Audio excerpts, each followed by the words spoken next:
Shalom amigos de Palabras de Torah. Pues bien, esta semana en Israel hemos estudiado Parashá Korach. La palabra Korach se traduce normalmente en español como Core. Esta porción de la Torah se encuentra en el Sefer o Amidbar o libro de Números, el capítulo 16, verso 1, hasta el capítulo 18, verso 30. ¿Quién era Korach?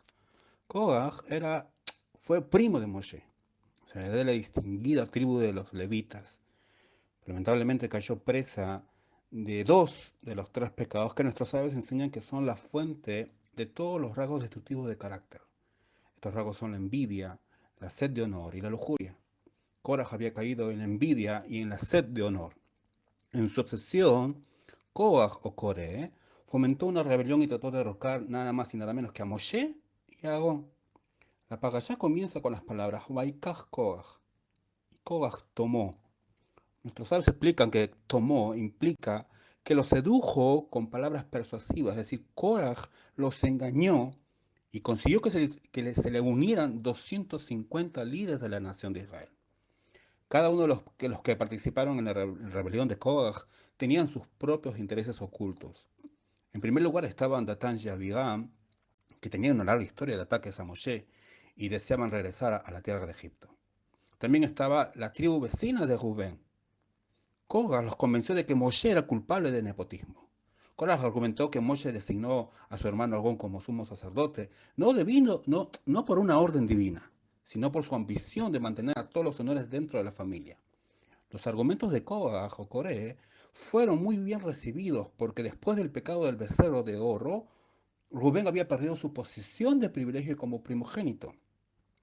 Hashem había escogido a la tribu de Levi.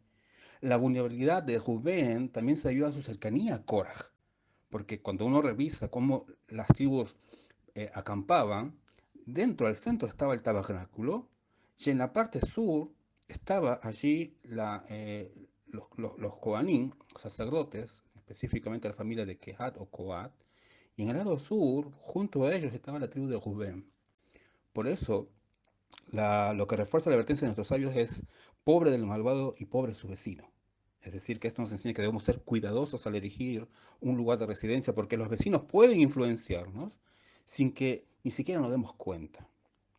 Algunas veces se formulan acusaciones tan ultrajantes, tan escandalosas, que uno se queda atónito y es incapaz de responder. Moshe, cariñosamente llamado Goene Eman, que significa el pastor leal en hebreo, quien sacrificó toda su vida por su pueblo, quien luchó con Dios y arriesgó su vida al declarar, si los perdonas, bien, y si no, borra mi nombre de tu libro. Ahora es juzgado por supuestamente, ¿no? Por este mentiroso que le acusa de nepotismo y codicia. Ni siquiera podemos llegar a imaginar el dolor que debe haber sentido Moshe ante esta acusación. Podemos vislumbrar el sufrimiento cuando la Torá nos dice que Moshe cayó sobre su rostro en plegaria. ¿Qué podía decir al ser confrontado con tanta ingratitud y traición? La pregunta es cómo hubieras reaccionado vos o cómo hubieras reaccionado yo de haber estado en el lugar de Moshe. ¿Qué podemos aprender de Moshe para que nos ayude cuando somos injustamente acusados por quienes nos sacrificamos y a quienes brindamos nuestro amor? Por cierto, hubiera estado justificado que Moshe se enfureciera y exigiera la aniquilación de los insurgentes, pero en cambio, Moshe intentó razonar con ellos. Moshe dijo, en la mañana, que en hebreo está escrito como Boker, Boker significa mañana, dice, en la mañana Hashem dará a conocer. La palabra Boker no solo significa mañana, sino que también está relacionada con la palabra Bikoret, que significa poner en claro algo, o sea, clarificar, investigar. En otras palabras, al decirles que los consultaran con la almohada, que esperaran hasta la mañana, Moshe esperaba que examinaran sus motivaciones y pudieran reevaluar sus planes malévolos. Pero lamentablemente fueron testarudos y se rehusaron a abandonar sus malas intenciones. La primera lección que podemos aprender de esta parashá es no actuar rápida o precipitadamente. Antes de hablar, antes de actuar, antes de condenar, buscar hacer las paces. Decirle a tu oponente que lo consulte con la almohada entre comillas, con la esperanza de que investigue y se encuentre claridad. Lamentablemente esto no funcionó en el caso de Korah. Korah y sus seguidores permanecieron ciegos y obstinados. De todos modos, el ejemplo de Moshe puede guiarnos. A pesar de todo, Moshe no se dio por vencido. Él mandó llamar a Datán y Abigán e intentó hacer la paz con ellos. pero también ellos se rehusaron arrogantemente. Entonces, Moshe, el profeta de Dios, el líder de Israel, el amado rabino de todo el pueblo judío, no dudó en humillarse a sí mismo y él mismo fue a buscar a Datán y Abigán a sus tiendas en un esfuerzo final para hacer las paces. Una vez más, aquí hay una profunda lección. Si en nuestra familia o en nuestra comunidad hay una discordia, hay peleas, debemos ser los primeros en extender la mano para hacer la paz. Si Moshe no sintió que ponía en compromiso su honor, ¿cómo podemos sentirlo nosotros? Incluso si nuestras propuestas son rechazadas, no debemos darnos por vencidos, sino intentarlo una y otra vez. Nuestro saber nos advierte que no se debe mantener un altercado y nos da una fórmula triple para lograr la paz. Como dice el texto, sé como una olla, sé como un pájaro y sé como un río. Una olla hace que haya paz entre el agua y el fuego cuando cocinamos algo o hervimos algo. Incluso si a veces carboniza, ¿no?, la olla misma en el proceso. Intenta atrapar un pájaro, ¿vas a ver qué va a pasar? Se va a volar, volará. Alguien te quitó el asiento, el lugar para estacionar. En vez de enojarte, aprende del pájaro, escapate. Las orillas del río evitan que el agua rebalse. Aprende a controlarte y no permitas que la inundación de tu temperamento tome el mando. Sigamos el ejemplo de Moshe. Perseguí la paz y todos los intentos necesarios para llegar, en este caso, a hacer una reconciliación.